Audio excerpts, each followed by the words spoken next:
Miriel, sou homem. Achei estar fazendo a coisa certa, para preservar-te. Mas jamais outra mulher ocupou meu coração. Se é por isso, eu te peço perdão, pois nunca imaginei que tu testemunharias tal coisa. Mas, uma vez casado contigo, eu jamais me deixaria com qualquer outra mulher, porque somente teu é o meu amor. A moça encarou-o, afastando-se e recompondo-se. Enxugou as lágrimas com um lenço. Ficaram em silêncio por vários minutos, sem que nenhum deles encontrasse ânimo para quebrá-lo. Miriel virou-se para Kevin em um certo momento, de olhar resoluto. Deves deixar estas terras e não mais voltar.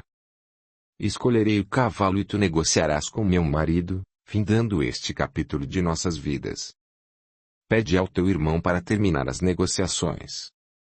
O rapaz ficou atordoado, encarando-a, e dispunha-se a dizer alguma coisa, quando ouviu que Alve vinha pelo caminho que dava para o castelo, trazendo uma pequena menina pela mão.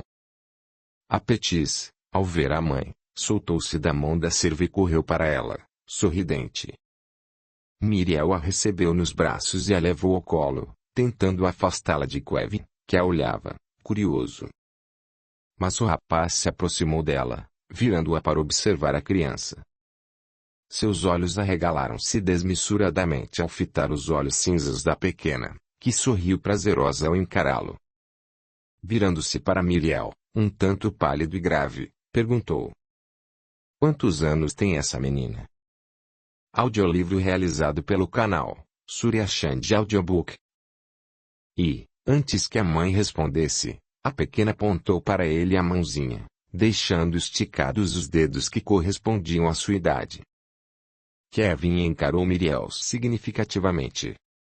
Suores se aglomeraram em sua testa. Essa criança não se parece com o pai dela, Miriel.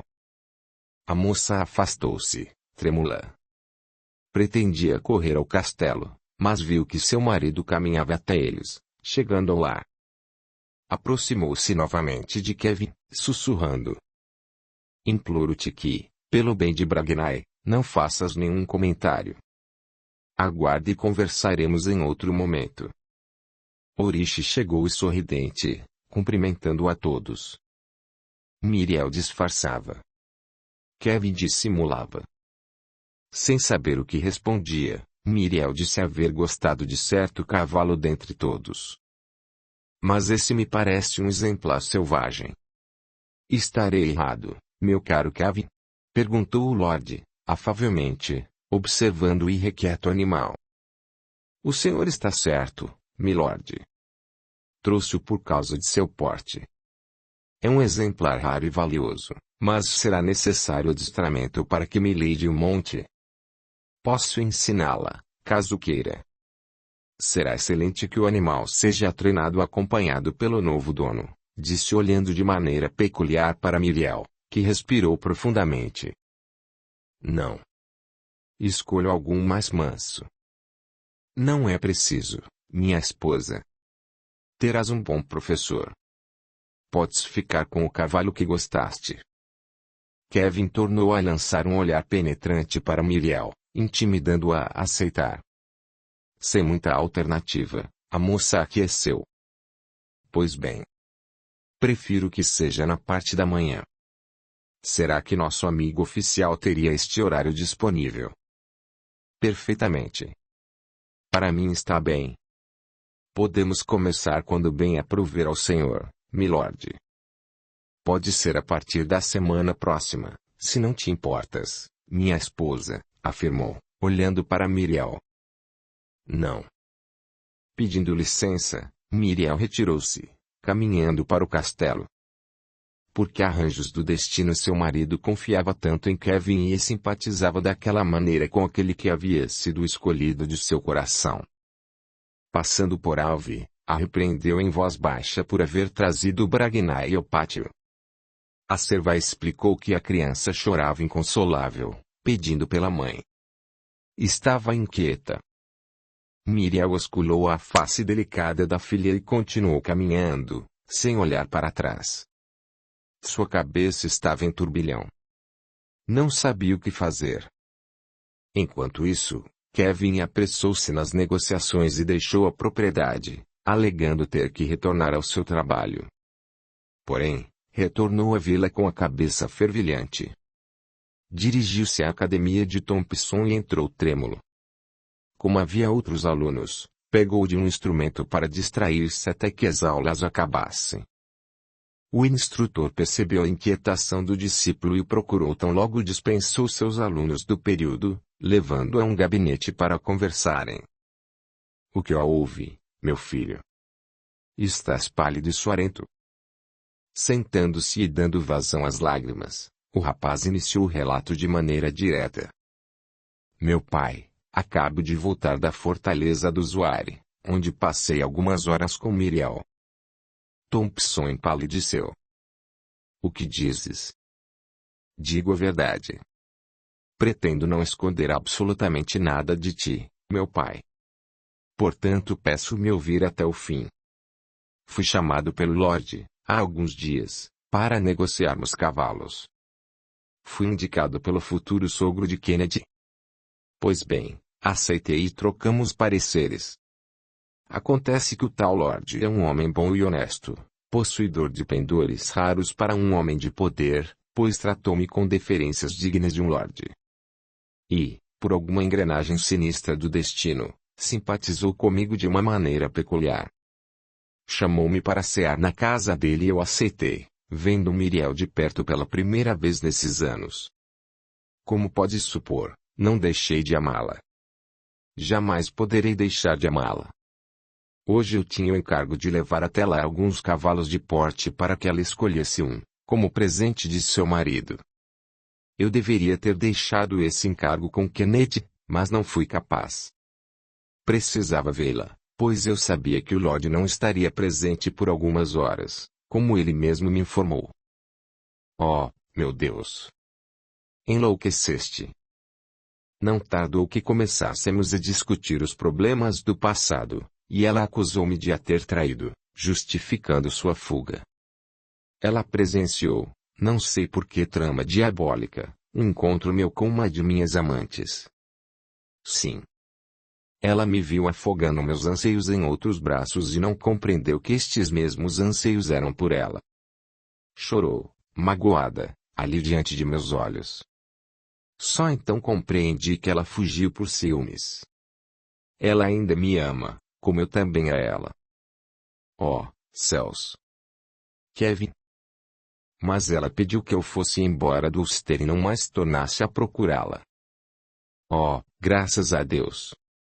Alguma sanidade. E cá estás magoado por causa disso. Não. Eu estava disposto a demovê-la dessa ideia quando se aproximou de nós a pequena que, até então, acreditava ser filha do casal. Thompson prendeu a respiração, olhando para Kevin. Então eu vi a criança de perto. Eu sempre a tinha visto de longe. Sim, porque várias vezes invadi a propriedade somente para ver Miriel. Porque, meu senhor, eu sou um desgraçado que não consegue fugir do amor que sente. Eu sou feito réprobo por este amor. O amor não amaldiçoa, meu filho. Nossas atitudes é que amaldiçoam o amor. Pois então este amor é maldito. Porque não tenho forças para deixá-la. Não temo batalhas e lutas com adversários potentes e adestrados. Não temo enfrentar o perigo. Não temo nem mesmo a morte. Mas a ideia de estar longe dela me paralisa. Pausando para enxugar as lágrimas, o rapaz ajeitou-se no assento, respirando profundamente. Após alguns minutos, continuou. Pois esse amor amaldiçoado pelo destino deu frutos, meu pai.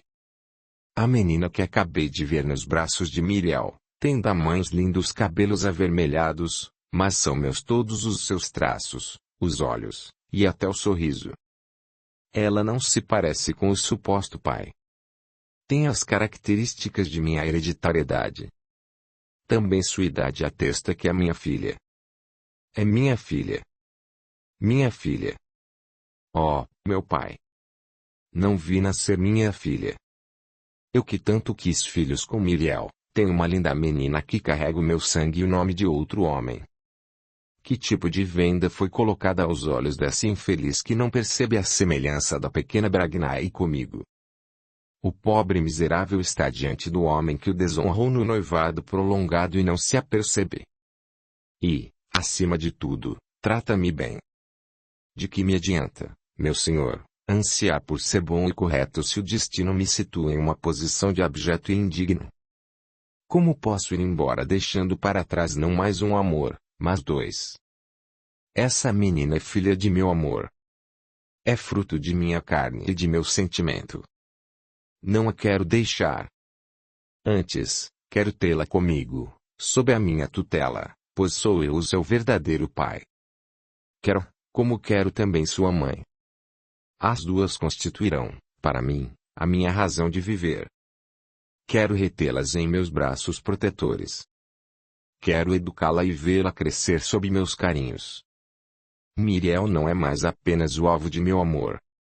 Ela agora é a mãe de minha filha. Não posso viver sem elas. Kevin abraçou seu professor, em soluços. Meu filho, escuta. Prevejo catástrofes nas tuas palavras. Oh, Deus, eu tanto implorei que fôssemos embora, antes que se consumasse toda essa situação. Por que não me procuraste quando essa trama sinistra se iniciou novamente? Agora, falas de uma criança inocente, fruto de desvarios. Pensa bem, meu Kevin. Reflete em tudo com critério. Acabas de confessar que o Lorde é um bom homem. Também assim todos os que o conheceram falam a seu respeito. Pelo que pude me informar, ele possui um passado de dores, pois é viúvo. Conheço pessoalmente um homem que foi servo em sua casa, quando de seu primeiro casamento e contou-me de seus sofrimentos. Certamente que ele não merece de ti dores maiores do que as que o destino já lhe deu. Não sejas tu veículo de mais desgostos para alguém que te oferece simpatia e amizade, apesar da imensa distância social que os separa. Não, meu filho. Tu não és um execrável ou destinível. És um bom menino, eu posso afirmar, pois te conheço desde a infância. Apenas encontra-te desesperado e sem perspectivas. O raciocínio não te está acudindo, por isso cogitas de tais demências.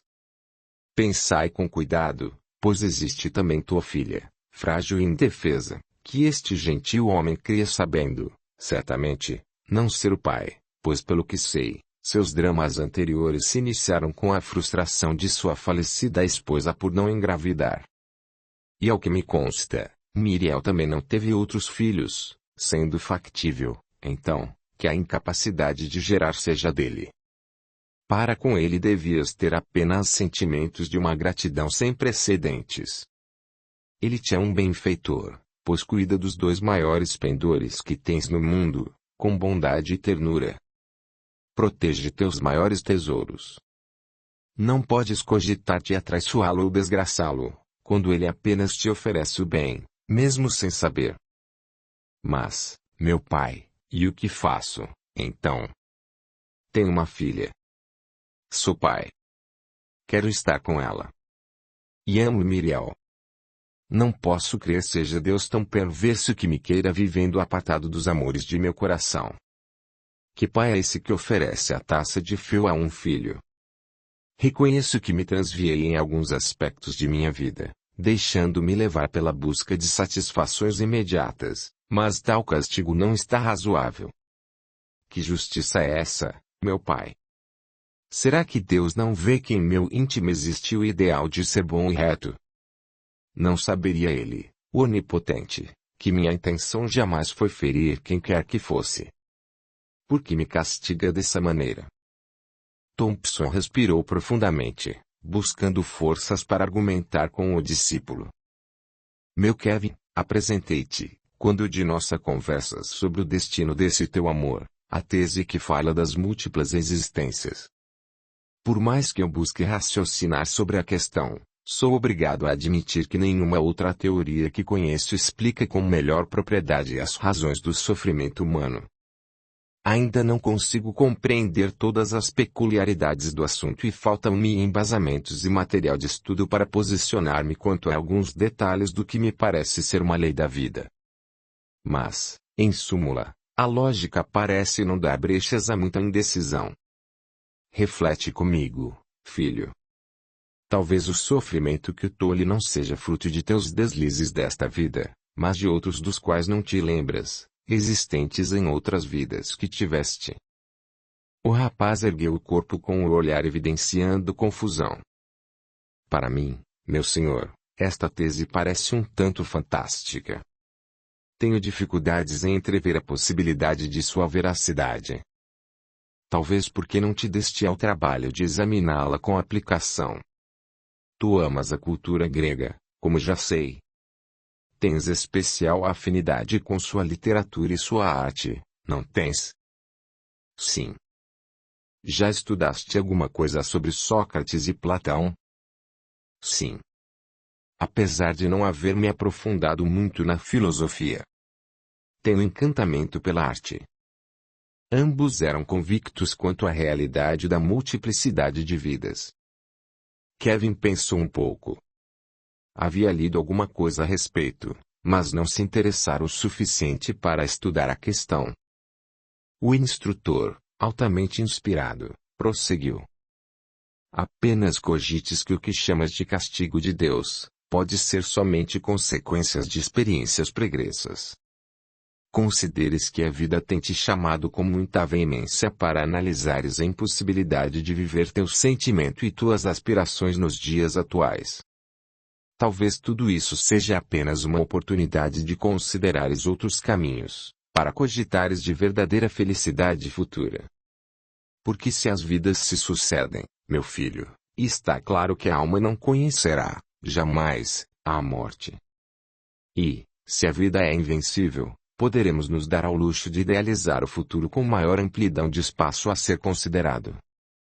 Não mais algumas poucas décadas de vida, mas toda a eternidade. O que serão alguns anos perante o tempo ilimitado, Kevin? Não seria válido suportar algum desagrado pelo breve espaço do caminhar humano para desfrutar mais tarde da gloriosa felicidade imorredoura? Não seria razoável que escolhêssemos obedecer com alguma humildade às leis da vida, para nos graduarmos para aprendizados mais amenos em outras escolas que não sejam a da dor que limita? Ora, o aprendiz que possui deveres a cumprir e vislumbra a extensão dos prazeres da recreação que o aguarda terminar as próprias obrigações, apressa assim em libertar-se, satisfeito e animado. Há que ficar toda uma noite engajado no trabalho, se preciso for, mesmo que suas forças se extenuem. E o fará sorridente, pois sabe o que o aguarda logo além. E quando a lição estiver pronta e vistoriada pelo seu professor, esse mesmo aluno há de se dirigir para seu objetivo, correndo e saltitando, esquecido de qualquer sofrimento que o dever possa lhe ter imposto. O rapaz passou as mãos nos cabelos, como que tentando acalmar as próprias ideias. Meu pai, tudo tem muita lógica e beleza. Mas não tenho forças para aceitar este destino que se desdobra aos meus olhos. Não se trata apenas do amor por uma mulher, mas o amor por minha família. Kevin, estás noivo de Maire. Recordas-te disso? Trata-se de uma moça delicada e impressionável. Não podes cogitar destroçar seu frágil coração. Kevin ergueu-se, pensativo. Não intento destruir a quem quer que seja. Sem mais nada a dizer, virou-se e saiu pela porta, após menear a cabeça. Thompson não se opôs. O discípulo necessitava pensar sobre tudo o que ouvira. O rapaz retornou ao lar, subindo aos aposentos. Não tardou muito e foi chamado por um criado, que o informava estar sendo aguardado por Igan. Kevin desceu novamente e encaminhou-se ao salão onde o amigo aguardava, com algum estranhamento. Vendo-o, abraçou-o cordialmente. Que bons ventos te arrastam até aqui, meu amigo. Falou sorridente. Supostamente, os mesmos que devem ter te afastado de minha casa, de meu convívio. Realmente havia vários dias que não se encontrava com seus companheiros. Estava tão entretido nos sucessos e insucessos de suas relações com Ian que nem se apercebeu estar tão distante do convívio quase diário com Egan e os outros rapazes de sua idade. Abraçando o amigo pelos ombros, fazendo-o sentar-se, falou sorridente. E tu não te aguentaste e vieste eu aqui matar as saudades de mim. Certamente. Mas também vim ver se estás bem. Quero recordar-te que minha Cilly presta serviços de costureira no Castelo de Wire e periodicamente encaminha-se para lá para cumprir seus trabalhos. Esta semana ela te viu 2 vezes entretendo conversas com o Lord Owen. Hoje, quando se encaminhou para lá, passou por ti e te viu deixando as terras, sem que, contudo, tu a identificasse, tão absorto estavas. Kevin respirou profundamente, recostando-se na poltrona onde se assentava. Estou tratando de negócios, Egan. Somente isso. O Lord intenta comprar vários cavalos. Assim, claro. Eu compreendo. Imagino que algum grande problema em tua casa impediu que esse assunto fosse atendido por Kennedy, ao invés de seres tu. Tenho maior experiência que meu irmão. O Lord pretende comprar vários exemplares. Certamente. Também sei que a tua grande experiência no trato com animais é que resultou seres admitido como professor de Milady Miriel, nas aulas de equitação e adestramento que tu administrarás. O interlocutor arregalou os olhos. Como podes saber dessas coisas? Cilly foi encarregada de confeccionar mais alguns trajes de montaria para a senhora pela sua ama Alve. Kevin sorriu, vencido. Egan continuou observando-o, em silêncio. Por fim, o rapaz resolveu abrir seu coração ao amigo, contando-lhe seus insucessos. Após o relato, Egan estava atônito. Oh, meu Deus, tens uma filha. Oh, meu Deus. E como é ela? Ah, Egan, parece um anjo caído do céu. Não pude conviver muito com ela, até agora, mas afirmo-te que é linda. E o que vais fazer? Não sei. Mas irei às aulas como me comprometi. Aguardo que Miriel me dê maiores informes quanto à questão. Mas ainda não sei o que fazer. Só sei que quero minha mulher e minha filha ao meu lado. Pensando um pouco no que ouvia, Egan suspirou e disse. Meu amigo, cuidado com o que fazes, tudo bem? Não te metas em encrencas. Lembra-te de que serás tio em breve. Kevin baixou os olhos nublados por alguns instantes. Depois, ergueu o olhar para o amigo, com suprema angústia. Queria que minha filha convivesse com a criança que nascerá em breve. Se for menino, queria prometê-la a ele, como pendor de minha amizade por ti. Se for menina, acredito que seriam as melhores amigas. Sempre imaginei que nossas famílias seriam unidas, nossas esposas seriam amigas e nossa felicidade seria desfrutada em conjunto. É uma pena. Capítulo 14. Selando o destino. A mente de Kevin McCann era um turbilhão de pensamentos desencontrados. Desesperava-se pensando que não poderia desfrutar de sua pequena família, apesar do imenso amor que os unia. Crises terríveis de fúria e sofrimento se desencadeavam quando pensava na pequena filha com quem não podia compartilhar a existência e na mulher que tomava seu coração. Tinha ímpetos de invadir o castelo e levá-las com ele, esclarecendo Owen sobre a verdade. Não temia arriscar a própria vida. Ao mesmo tempo, sua consciência o oprimia para que tomasse melhores resoluções. Chamava-o a analisar as outras pessoas envolvidas no drama e como suas atitudes poderiam afetar a cada um, fazendo-o contorcer-se de remorsos por haver cogitado fazê-los sofrer. Nessa confusão mental, acabou por decidir-se a deixar-os ter, só não sabia em que condições. Se fugindo com Miriel e a filha, ou casado com Maire. Por isso, no dia seguinte à conversa com Thompson, Foi ao seu posto de trabalho pedir a dispensa de suas funções por tempo indeterminado, o que conseguiu com tranquilidade. Na data combinada, Kevin estava a postos no pátio externo do Castelo Ware, aguardando por sua aluna, que não se fez demorar. Os 2 primeiros dias de lição, não se falaram muito, apesar dos olhares significativos que lançavam um para o outro. Alegando necessitar de espaço aberto para adestrar o animal escolhido, em breve os 2 encaminhavam-se para os campos próximos ao castelo. Mais alguns dias e Miriel já montava o animal. Para efetivar o treinamento, com a autorização do marido e acompanhada pelo instrutor, encaminharam-se para os campos onde outrora teceram suas juras de amor. Miriel dispensou a guarda de acompanhamento, alegando que Kevin era um soldado e aproveitando-se da confiança de Oriche. Assim, os 2 ficaram a sós em uma manhã radiante, nas belíssimas colinas irlandesas. Ao ajudar Miriel a pear para trocar de cavalo, a segurou pelos braços, sôfrego e trêmulo. Aguardara ansioso e impaciente pelo momento de poder falar com ela sós. Já se encontrava, àquela altura, oprimido pelo desgaste mental. Sem muitas delongas, olhou a interlocutora nos olhos e falou, entre suplicante e nervoso: Miriel, eu não suportava mais esperar para falar contigo. Já sei que aquela pequena é minha filha. Por que não me contaste? Porque, ao te saberes grávida, não revelaste a verdade para teu marido, de que a menina possui um pai e tu um outro marido. Não foste meu marido. Nunca nos casamos, Kevin, respondeu a moça emocionada. Não. Tu fugiste antes.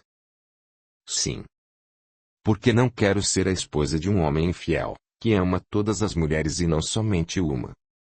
E para que eu te procuraria? Para pegar-te novamente nos braços de alguma outra. Para criar minha filha fugindo com um homem que não sabe ser fiel à esposa e, consequentemente não saberia ser fiel à família? Eu expus meus mais sinceros sentimentos da última vez que conversamos. Falei-te de todo o meu coração. Peço novamente teu perdão por meu deslize, mas vê que a punição que me aplicaste é demasiado severa. Como posso viver sem minha mulher e minha filha? Estou arruinado, Miriel. Nada mais me resta nesta vida se eu não puder estar ao teu lado e ao lado de minha menina. Prefiro a morte que viver apartado de vós. Miriel sentiu um choque, ouvindo estas palavras vindas de Kevin, que as pronunciava com extremado desespero. Não digas tais besteiras. Não ouses pronunciar novamente esta frase.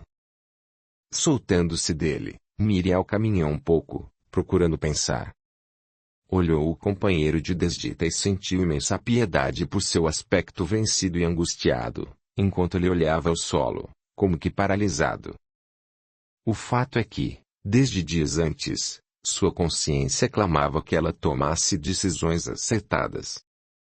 Agora, ela era mãe, acima de qualquer coisa. Seus instintos diziam para proteger sua filha de quaisquer perigos ou situações vexatórias. Necessitava ser correta por Bragnai. Voltou-se para Kevin, sentindo o coração sangrar. Aproximou-se dele e segurou o seu rosto com as 2 mãos, falando mansamente e olhando-o nos olhos, enquanto o acariciava com carinho. Kevin, ouve-me. Desgraçados de nós 2 que nos amamos tanto. Esse amor que sonhamos ser a nossa libertação, um dia, agora é a prisão sem muros que nos retém na infelicidade e na saudade. Mas agora não podemos pensar apenas em nós. Nosso amor gerou um fruto, para o qual devemos dar a própria vida em sacrifício, se for preciso. Ah, se soubesses o anjo que Deus enviou à terra em nossa Bragnai, ficarias orgulhoso. Tão linda e tão meiga. Ela acalmou grande parte de minha alma inquieta e atrevida, meu Kevin. Por ela me tornei uma esposa submissa e cumpridora dos meus deveres. Por ela eu peço que também tu te convertas no mais reto dos homens sobre a terra. Eu jamais deixarei de amar-te. Oh, não, não. Tu serás por toda a vida o meu único amor e a presença de Bragnai vai fazer-me honrar tua memória com extremada gratidão, já que tu és o pai de minha única filha. Por Bragnai devemos também honrar este bom homem que me tomou por esposa e poderia ter me desgraçado, se quisesse, quando me viu grávida.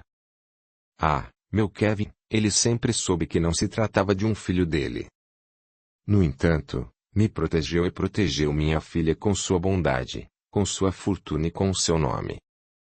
Inventou parentes distantes para justificar a aparência tão singular de minha pequena, para acalmar qualquer desconfiança de quem quer que seja que percebesse que não havia semelhança entre eles. Eu não o mereço, meu Kevin, pois nunca o amei. Durante o tempo em que estivemos juntos, até agora, meu coração e meu pensamento eram teus. Não o julgues um tolo, pois ele tem plena consciência de tudo que te falo. Porém, nunca me pressionou a confessar quem seria o pai de Bragnai, nunca me enclausurou com desconfianças como seria de seu direito, nunca me tratou com desprezo ou tirania. Ao contrário. É um amigo leal e prestativo, como jamais encontrei em parte alguma, em minha vida. Estou aqui, agora, contigo porque sua bondade não permite desconfiar de alguma atitude menos digna de minha parte, embora tenha motivos para isso. E porque não quero ser esse tipo de exemplo ao meu tesouro em forma de criança, já que meu amor por ela me impulsiona a tomar melhores resoluções na vida, quero ser boa e fiel para ele. Se não posso dar a ele o que somente a ti pertence, posso ser amiga fiel. Perdoa-me, querido, haver fugido de ti aqueles dias. Perdoa-me por não haver desculpado teu deslize. Eu não era capaz e nem sei se sou ainda. Somente o que sei é que agora, aqui perto de ti, não tenho mágoas ou revoltas. Só tenho amor, um amor imenso e doloroso. Amor por ti e por nossa filhinha, que necessita de nosso empenho pela felicidade dela. Kevin soluçava. Miriel enxugou as próprias lágrimas e buscou forças para dizer o que queria. Todo o seu corpo e toda sua mente rejeitavam o que estava para sair de seus lábios, mas era necessário prosseguir. Sentia-se, contudo, amparada por alguma estranha força de consolação. Acariciou o rosto de Kevin novamente e continuou. Querido, preciso que vás embora do Ulster. Preciso que prossigas a tua vida. Tenta ser feliz, meu Kevin, da maneira que puderes. Se realmente encontraste uma boa moça com quem desejas casar, prossegue e casa-te. Pausou um pouco para conter os soluços de dor que emergiam de seu peito. Respirou profundamente e continuou. Vai, meu amor, começar uma nova vida. Terás outros tantos filhos que necessitarão de teu carinho. Eu cuido de nossa filha, prometo-te. Tenho em meu marido um cooperador, que se empenha pela nossa segurança e felicidade. Se fizermos isso, querido, não mais mancharemos nosso amor com o crime ou com a desonra. Nossa Bragnai, no futuro, há de orgulhar-se de nós dois, que sacrificamos nosso amor por ela. Ela há de compreender ser a mais amada de todas as filhas da Irlanda. Sentindo-se fraquejar, Miriel procurou firmar o corpo. Suas pernas bambeavam. Sua respiração ficou difícil. Kevin a olhava de olhos arregalados.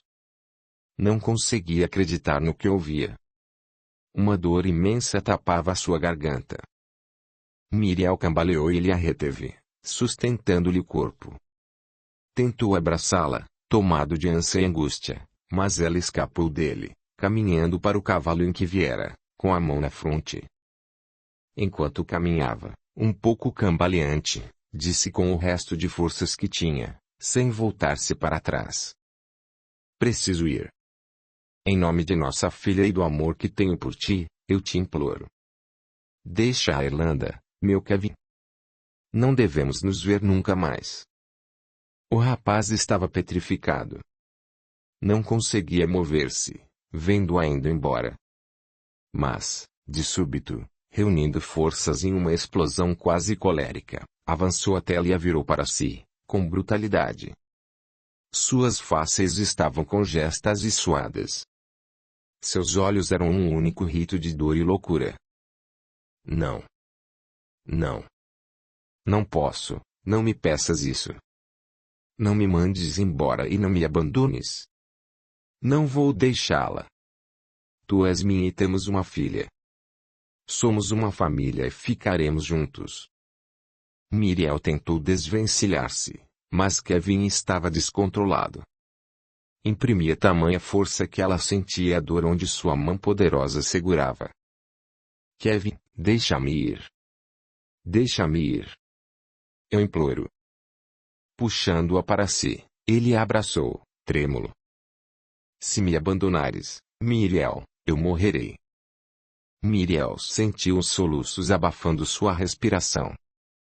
Todo seu corpo foi sacudido por desesperado pranto. Não conseguia conter-se.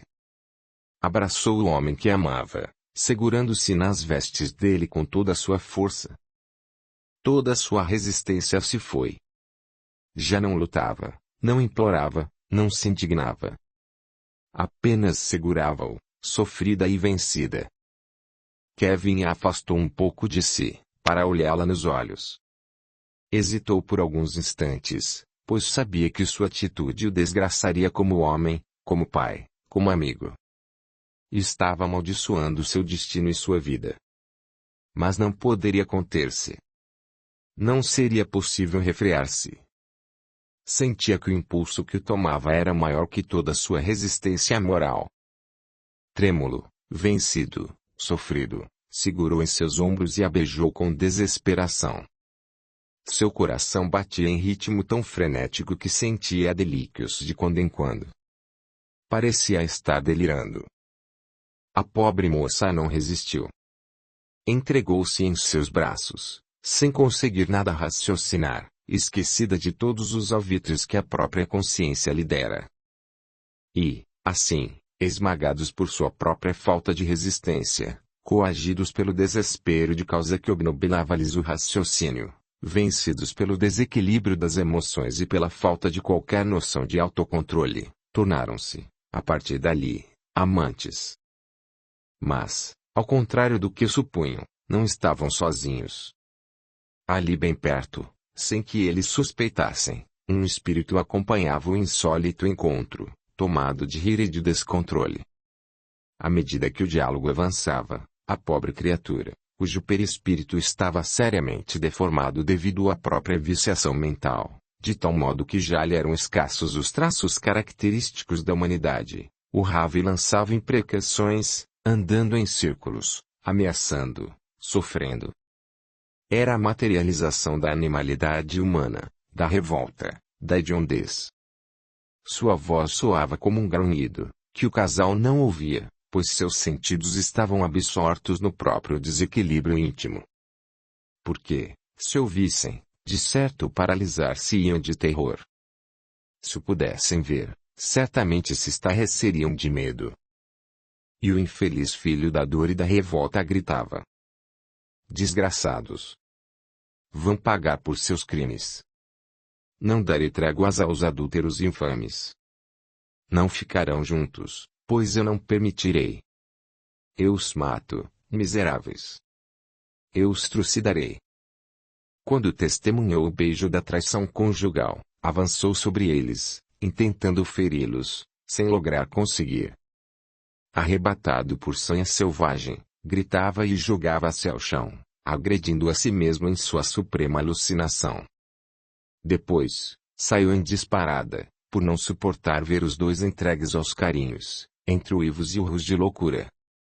Os que pudessem divisar com alguma compaixão, sendo capazes de controlar a reação de temor que certamente seria acionada por causa de seu aspecto deprimente e aterrorizante, observariam que ali encontrava-se, não um monstro com a fisionomia própria das feras místicas das histórias de terror, mas um desditoso filho de Deus, aprisionado em seu superlativo sofrimento. Veriam alguém que por cuja falta de resistência para as dores atraídas pela própria desorganização de proceder, deformara-se a si mesmo, aprisionando-se à desdita e à miséria moral. Assim são todos que se enveredam pelos caminhos da vingança e do ressentimento. São doentes do espírito que necessitam mais de misericórdia que de doutrinação.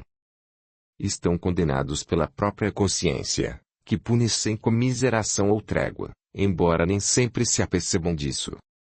Por estarem apartados das ideias do perdão e da reconciliação, que são diretrizes libertadoras, tornam-se estropiados do espírito, paralíticos da alma, e estagnando as próprias potencialidades divinas e, desse modo, adquirindo o triste aspecto que não permitiria serem reconhecidos entre aqueles que os amam, se houvesse apenas esse meio para se identificar alguém.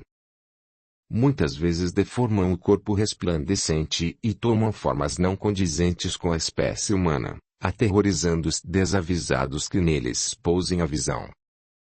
Quanto tempo permanecerão assim? O tempo necessário para se conscientizarem de que são filhos da luz, herdeiros do Pai magnânimo, descendentes da perfeição. Enquanto isso se conservam em situações de indigência e desvalia, muito embora não estejam experimentando a solidão suprema, como supõe, pois todo filho de Deus recebe amparo em todos os momentos. Todas as pessoas possuem, no plano etérico superior, aqueles que por eles se interessam de forma mais ostensiva, embora ouvirem esta proteção e esse amparo. Quer apoiar o canal? Seja membro. Deixe o seu gostei, compartilhe, e se inscreva, assim você estará ajudando o canal a crescer. A gratidão é o caminho da evolução. Segunda parte. O passado. Capítulo 1. Noivado forçado. Para que possamos situar o amigo que doa sua atenção a este relato, devemos voltar no tempo, para que seja possível compreender o sofrido personagem que identificamos perseguindo Miriel e Kevin. Retornemos, então, para antes do tempo em que tudo quanto narramos se processou, antes mesmo de os pais de nossos personagens envergarem roupagem carnal. Voltemos ao tempo em que Irlanda era governada pelo grande CMA, um dos célebres descendentes do Zoneio, conhecido por ser rígido, orgulhoso, sábio e corajoso. Naquele tempo, os reis tinham que possuírem-se a reunião de todas as virtudes peculiares a guerreiros destemidos e estrategistas primorosos. A coroa era como que o símbolo de sua superioridade e excelência nos campos da masculinidade e da capacidade de liderança. Sua figura, para seus governados, tinha um cunho semelhante ao de uma divindade, pois deveria sua personalidade pairar acima de qualquer característica meramente humana. E CMA possuía os grandes pendores exigíveis a um líder completo. Esperava-se de sua descendência o brilho da continuação de sua estirpe privilegiada desde os tempos mais remotos, como em seu clã era festejado. Porém, os filhos varões de CMA não possuíam as mesmas inclinações do pai. Antes, deixavam claro a observação atenta do sábio soberano que não saberiam dar continuidade ao seu honroso legado. Mas o rei possuía uma filha, cujas tendências de impetuosidade e liderança condiziam com as características que ele buscava nos filhos homens. A bela Elin, chamada à luz, alma impetuosa e decidida como a do pai, apesar dos 15 anos recém-completados.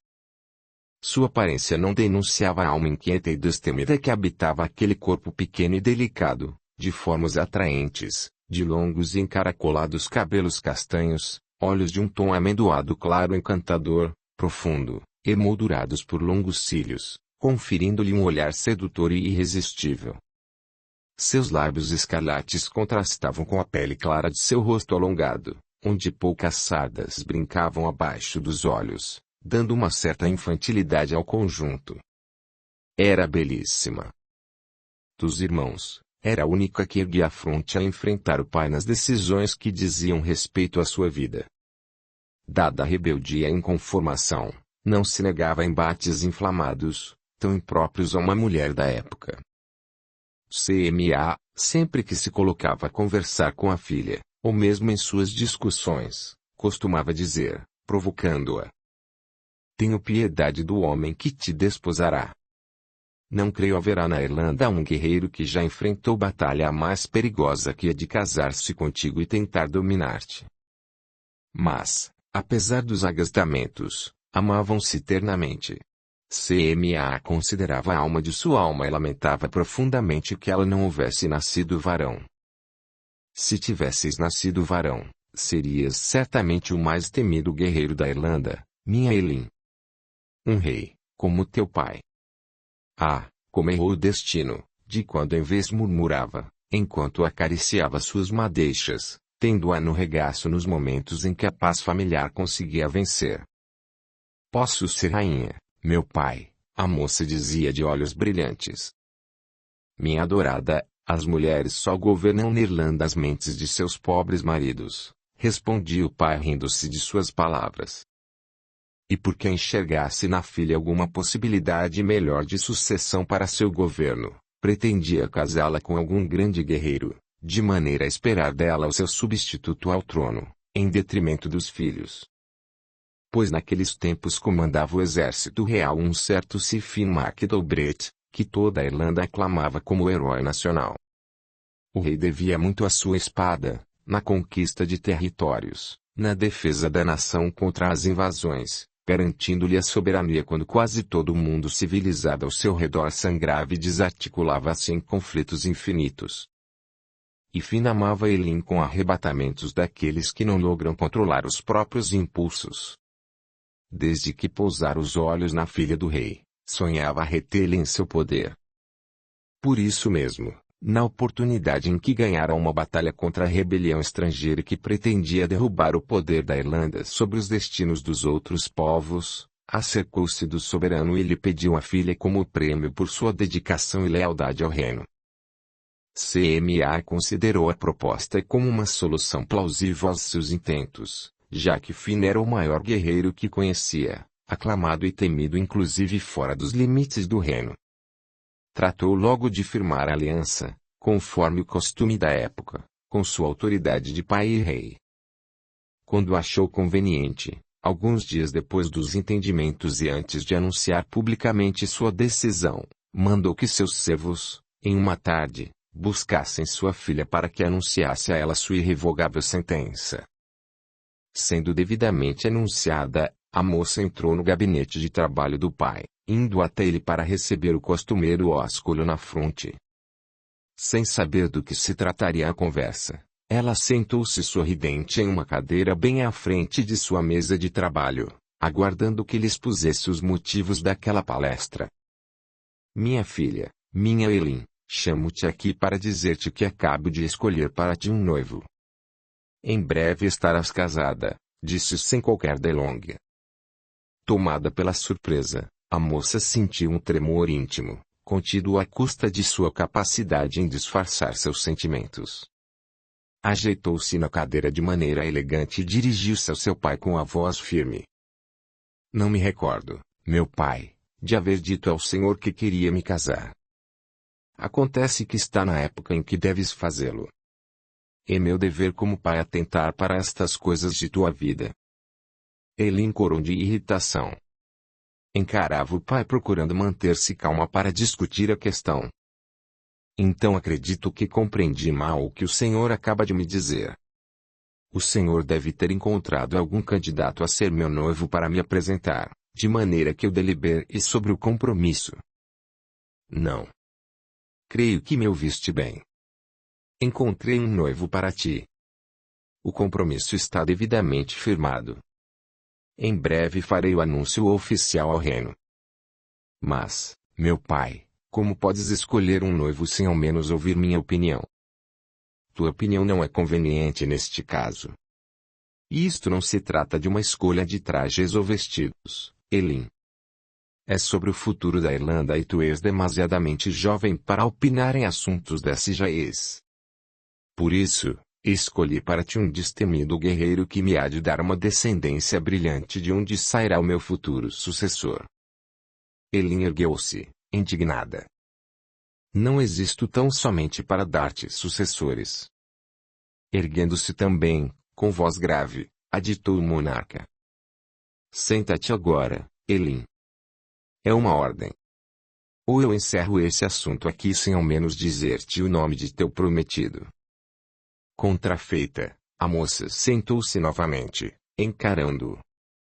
Respirou profundamente e voltou a falar, esboçando mais calma. Pois quem seria este que escolheste como reprodutor de reis?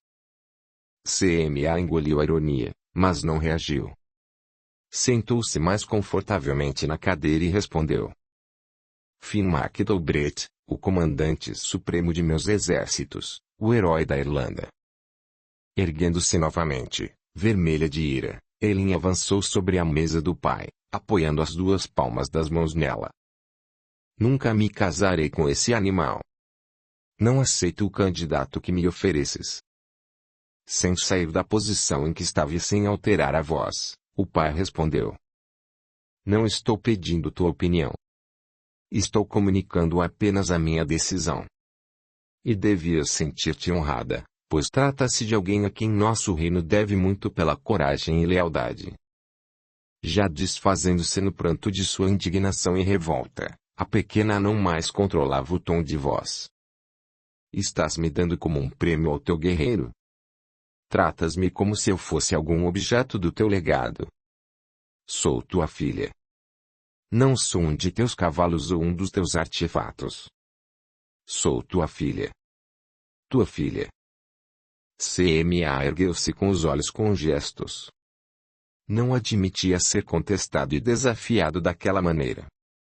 Caminhou até a filha, pegando-a pelo braço para conduzi-la até a saída de seu gabinete. Enquanto a levava brutalmente, dizia em tom acre. Se ditas em altas vozes que és minha filha, age como filha. Obedece-me, não somente como pai, mas como rei de Irlanda. Não vais afrontar-me desta vez, ouviste? Receberás Sir Finn como esposo e farás o que mando sem tuas rebeldias. Audiolivro realizado pelo canal Surya Chand Audiobook. Chegando ao limite do gabinete, gritou para fora, colérico. Midian! Midian!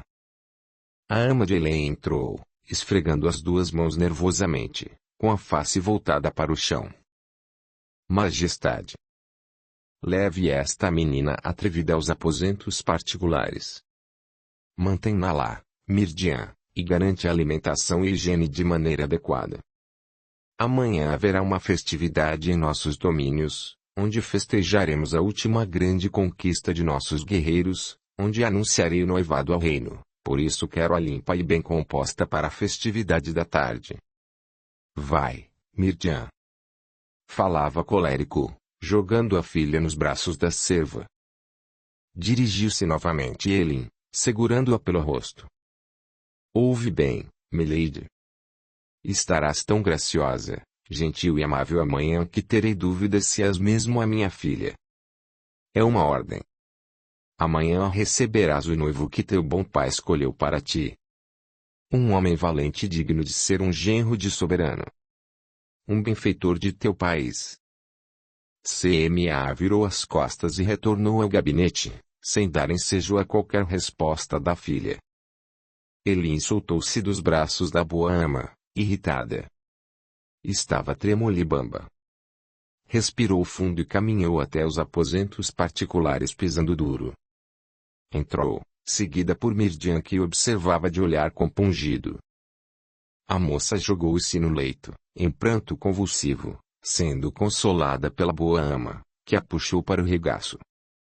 Minha menina, minha menina. Donde vem esta alma tão inconformada que trazes? Não vês que agindo assim só piora as coisas? Não sabes que as moças não possuem controle sobre o próprio destino? Mas, minha ama, eu odeio Finn MacDobret. Ele é odioso e animalesco. Um homem pervertido, nojento. Querida, acalma-te. O grande Sir Finn não é detestável quanto dizes. É belo e corajoso. As moças do condado desejam como marido, invejando-te a sorte de tê-lo aos teus pés. Pois que o levem, minha ama. Dou de bom grado. Isso não é sorte, é uma desgraça. Já travei alguma conversa com este homem.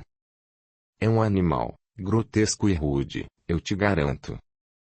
Não sabe tratar uma dama. Além de ter mais que o dobro de minha idade. Todos que o conhecem falam de sua inteligência, minha Elin. Nas batalhas, Myrddin. Como guerreiro deve ter seus valores, mas como homem é imprestável. Eu teria vergonha de contar-te o que ele já teve e a coragem de me dizer. Oh, ele tem todas as características de um animal. Odeio. Vamos, vamos. Esforça-te pelo menos uma vez para atender teu pai, que é bom contigo. Faz as tuas vontades, cede aos teus apelos, sou testemunha disso. Vê-se que tudo o que faz é para teu bem-estar. Quer que te cases com um homem de valor? Não. Ele quer me dar como prêmio a um guerreiro, Myrddin. Como se eu fosse um de seus famosos cavalos de raça. Quer descendentes melhores que meus fracos e tímidos irmãos. Não está pensando em mim, mas apenas nele mesmo e em sua maldita posição. Elin agarrava-se aos vestidos da ama, chorando convulsivamente, tomada de raiva e revolta. A boa senhora pegou de uma escova e começou a lhe pentear os cabelos, cantando como fazia quando ela era apenas um bebê, para fazê-la adormecer, em seu colo. Aos poucos a moça aquietava-se. Elin era de um temperamento surpreendente. Não era dada a expressar o que sentia, a não ser que fosse a raiva despertada. Escondia-se sob a máscara de uma constante e falsa tranquilidade.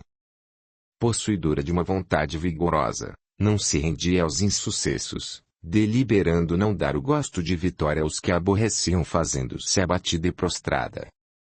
Era orgulhosa. Capítulo 2. Aproximados pelo destino. Elin, no dia seguinte, estava bela e altiva. Trajou-se com um vestido propício aos eventos de gala, enfeitou os cabelos com uma tiara de flores cheirosas, adornou o decote com um colar de pedras de valor que seu pai lhe presenteara no último aniversário. Em seu vaporoso vestido branco e azul de tecidos trazidos de reinos distantes, parecia uma visão de sonho. Era a imagem de uma das antigas deusas celtas em todo seu esplendor. Ninguém que olhando suas expressões sedutoras, o vigor de sua pele fresca e corada no rosto belíssimo, o andar que mais parecia uma discreta dança, poderia supor que a moça trazia a fúria das grandes tempestades dentro do coração. Acompanhada por Myrddin, caminhou-se para o salão nobre, onde foi recepcionada pelo pai.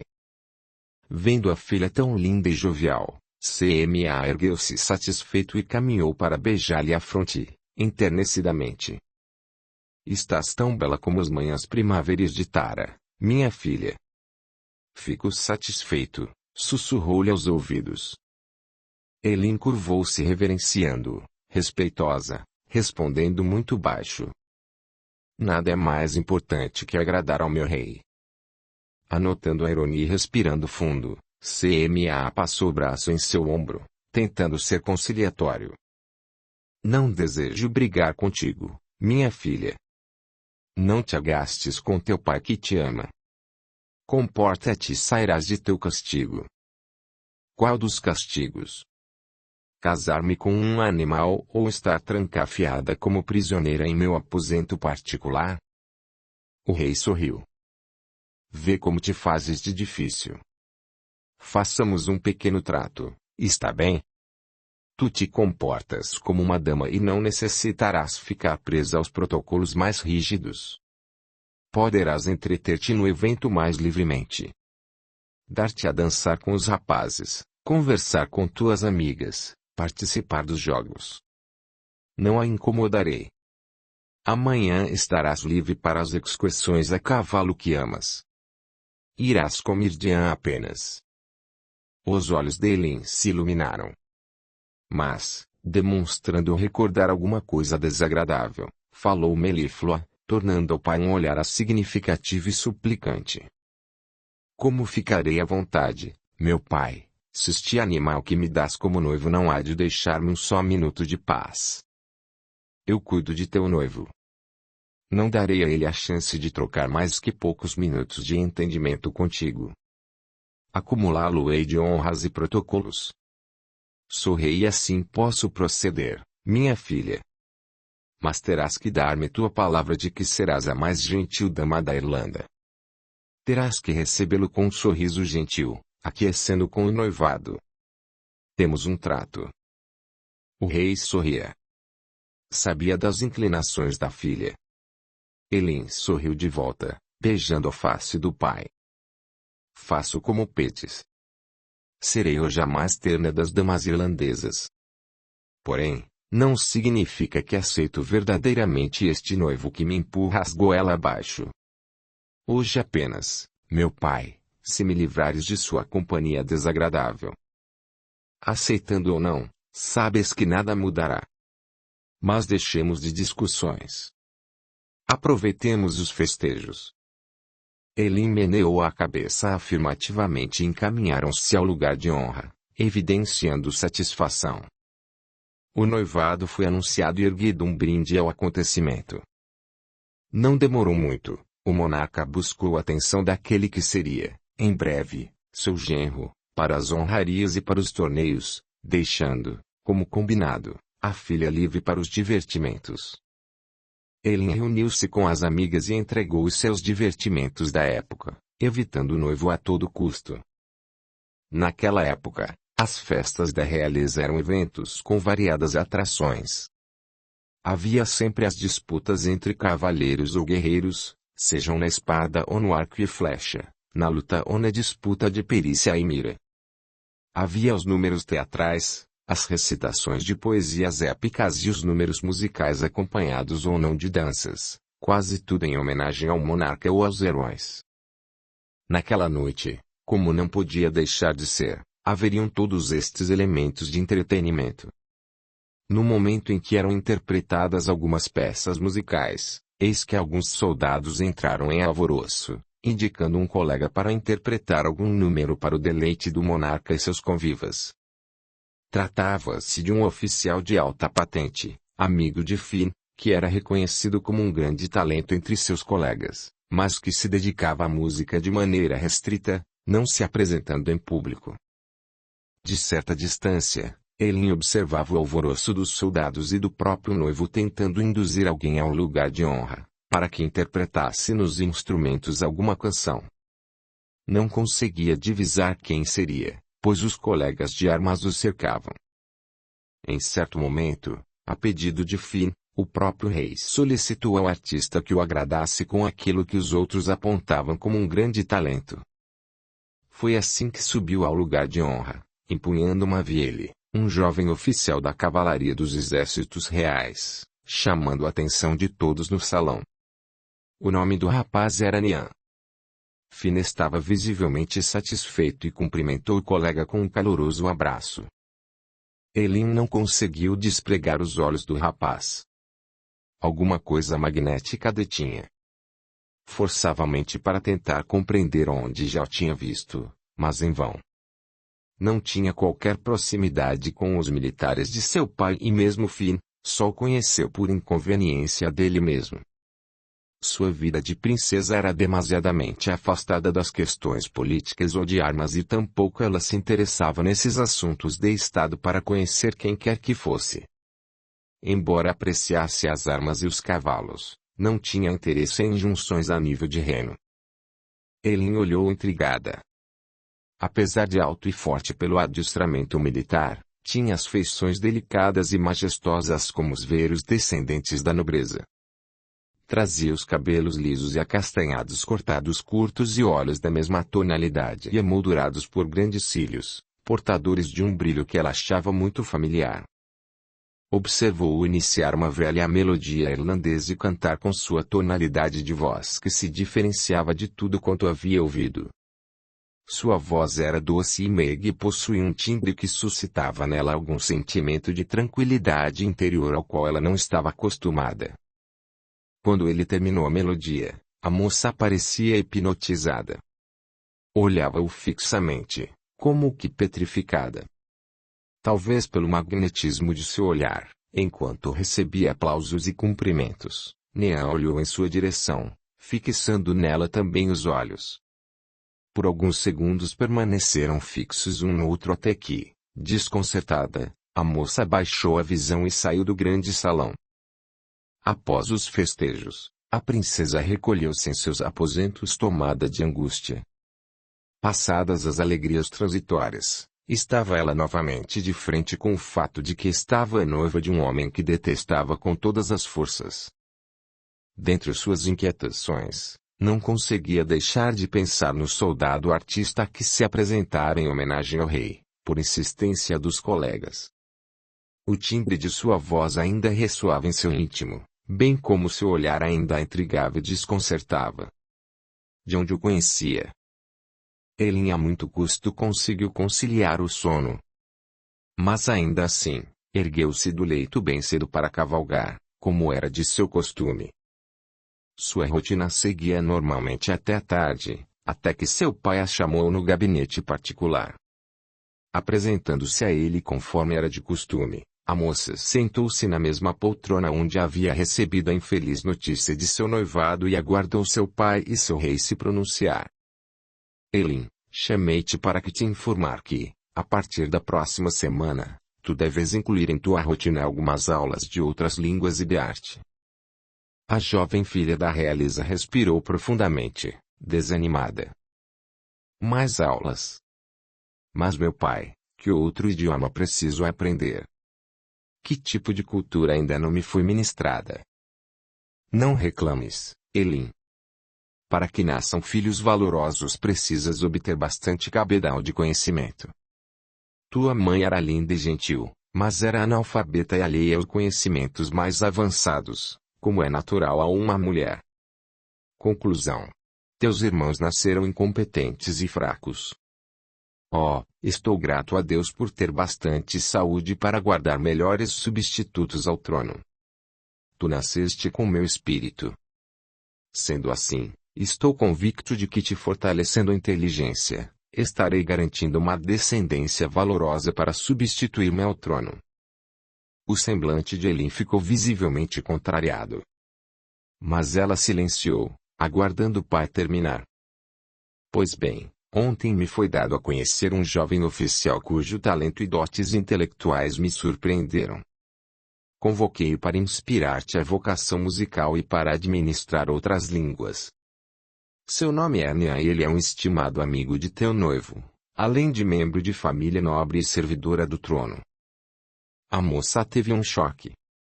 Quais caprichos do destino colocavam o músico que tanto intrigara em seu caminho?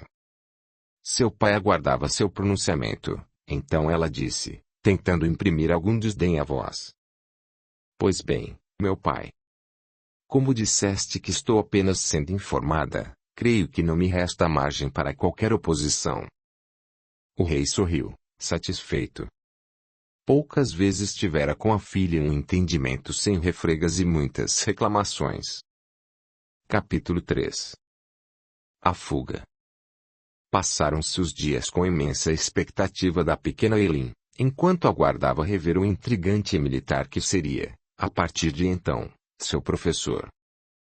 Para Myrdian, sua ama, ela confessava as ânsias que a tomavam, deixando a velha serva apreensiva e temerosa. Quando chegou o dia e horário pré-definidos, encaminhou-se com a serva ao salão onde seriam administradas as lições. Não seria acompanhada por comitiva, mas tão somente por Myrdian e pelos guardas de sua segurança pessoal, já que Nean era um oficial de cavalaria. A jovem, vendo o professor, buscou manter-se indiferente e distante, embora sentisse que emoções desconectas a tomassem as impressões. Já Nean pouco conseguia disfarçar o fascínio porque era tomado a olhá-la e com ela trocar algumas expressões. As aulas iniciaram-se de maneira formal e respeitosa. Mas não se demorou para que ambos começassem a tratar-se como velhos amigos.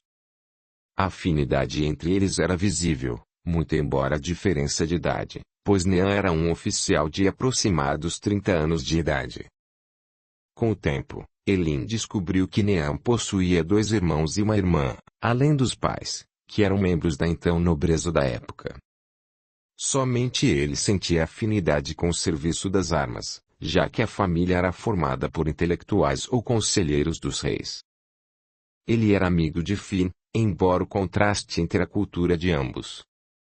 Haviam se conhecido no serviço de armas e Nian havia salvado a vida do colega em uma batalha, obtendo dele, desde então, uma amizade e fidelidade incondicional.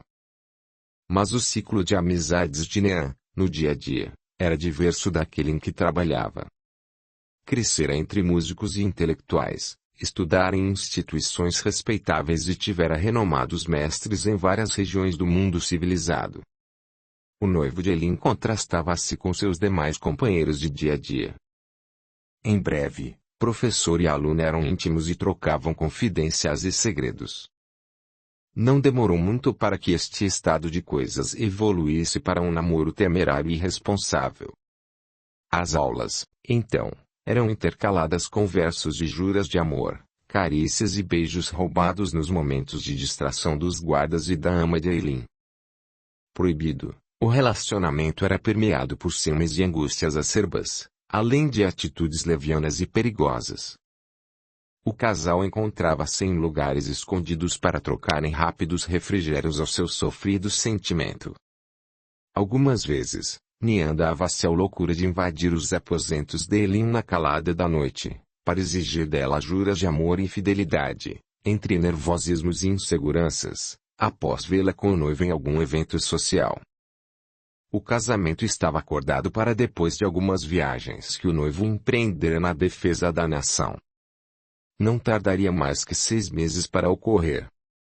Ele impressionava Nian de uma maneira vigorosa para que fugissem e este hesitava. Conhecia seu colega de armas de uma maneira muito profunda e sabia a perseguição que o aguardava. Isso sem contar o rei, que não perdoaria seu ato de traição. Estariam condenados à desonra e à fuga sistemática. Se qualquer dos dois colocassem neles as mãos, estariam mortos. Não era uma ideia promissora, ao seu ver. Mas Eileen coagiu a uma decisão. Nian, precisamos fugir. Não temos alternativa. Querida, pensa com critério. Não conseguiremos escapar a Finn e ao seu pai.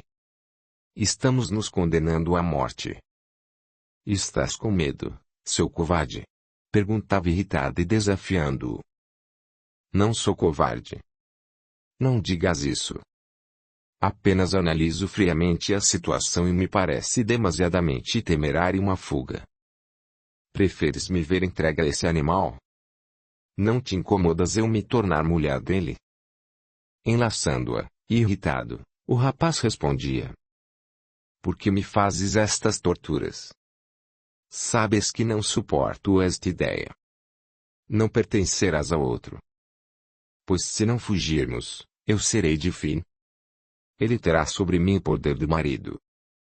A moça continuava até vê-lo alucinado, descontrolado.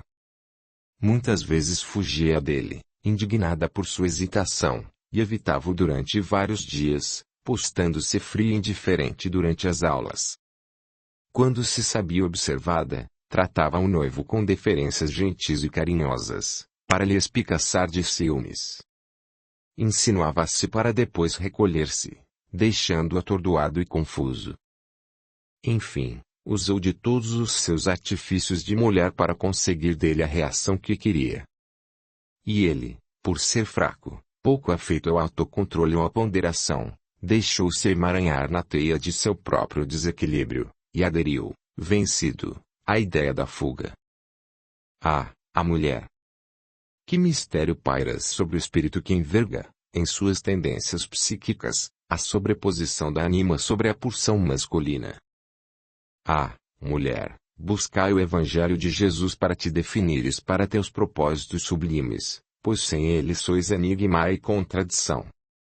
Sem Jesus, neste cabedal talhado pelas reencarnações sucessivas, definem-se e confundem-se o ideal e a deserção, o amor e a traição, a cura e o veneno, a salvação e a perdição.